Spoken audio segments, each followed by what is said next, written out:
49 fertility centre మీకు అందిస్తుంది కేవలం 899 రూపాయలకి ఫర్టిలిటీ అసెస్మెంట్ ప్యాకేజ్. మహానాడు కార్యక్రమానికి ప్రత్యేకమైన గుర్తింపు ఉంది. టీడీపీ వ్యవస్థాపకుడు స్వర్గీయ నందమూరి తారక రామారావు ప్రారంభించిన ఈ మహాసభలు ప్రతి ఏడాది పార్టీకి ఒక పండుగలా జరుగుతుంటాయి. పార్టీ భవిష్యత్ దిశ, ప్రజా సమస్యలు, అభివృద్ధి కార్యక్రమాలు, నాయకుల ప్రసంగాలతో మహానాడు కార్యక్రమం రాజకీయ వేదికగా నిలుస్తుంది. 2026 మహానాడు కార్యక్రమాలు కూడా రాష్ట్ర వ్యాప్తంగా ఘనంగా ప్రారంభమయ్యాయి. ముఖ్యమంత్రి చంద్రబాబు నాయుడు, విద్యాశాఖ మంత్రి నారా లోకేష్ ఆధ్వర్యంలో అన్ని నియోజకవర్గాల్లో పార్టీ శ్రేణులు భారీ ఏర్పాట్లు చేశాయి. అయితే ఈసారి గోదావరి జిల్లాలో జరిగిన మహానాడు కార్యక్రమం మాత్రం రాజకీయ చర్చల కంటే ఎక్కువగా అక్కడ ఏర్పాటు చేసిన విందుతో ప్రత్యేక ఆకర్షణగా మారింది. గోదావరి జిల్లాలంటేనే ఆతిథ్యానికి, రుచికరమైన వంటకాలకు పెట్టింది పేరు.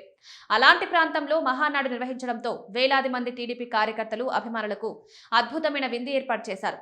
కాకినాడ జిల్లాకు చెందిన ప్రభుత్వ విప్ ఎమ్మెల్యే యనమల దివ్య, మాజీ మంత్రి యనమల రామకృష్ణుడి ఆధ్వర్యంలో జరిగిన ఈ కార్యక్రమంలో నోరూరించే వంటకాలు ప్రత్యేక హైలైట్గా నిలిచాయి. మహానాడుకు వచ్చిన ప్రతి కార్యకర్త సంతోషంగా భోజనం చేయాలనే ఉద్దేశంతో భారీ స్థాయిలో వంటలు సిద్ధం చేశారు. ఉదయం నుంచే కార్యక్రమ ప్రాంగణం సందడిగా మారింది. అల్పాహారంతో ప్రారంభమైన ఆతిథ్యం మధ్యాహ్నానికి మరింత ప్రత్యేకంగా మారింది. ముఖ్యంగా నాన్ వెజ్ వంటకాల వాసన అక్కడి వచ్చిన వారందరినీ ఆకట్టుకుంది. Chicken curry, chicken fry, chicken liver, గుడ్లతో చేసిన ప్రత్యేక కర్రీలు, mutton keema, fish curry, fish fry, dum biryani, ulavacharu వంటి ఎన్నో రకాల వంటకాలు వడ్డించారు. ఇవే కాకుండా ఇంకా అనేక ఐటెం కూడా సిద్ధం చేశారు. కేవలం నాన్ వెజ్ మాత్రమే కాదు, వెజ్ ప్రియుల కోసం కూడా అనేక రకాల వంటకాలు చేశారు. పప్పులు, కూరలు, స్వీట్లు, పులిహోర, పెరుగన్నం వంటి ఎన్నో రుచికరమైన పదార్థాలు అందుబాటులో ఉంచారు.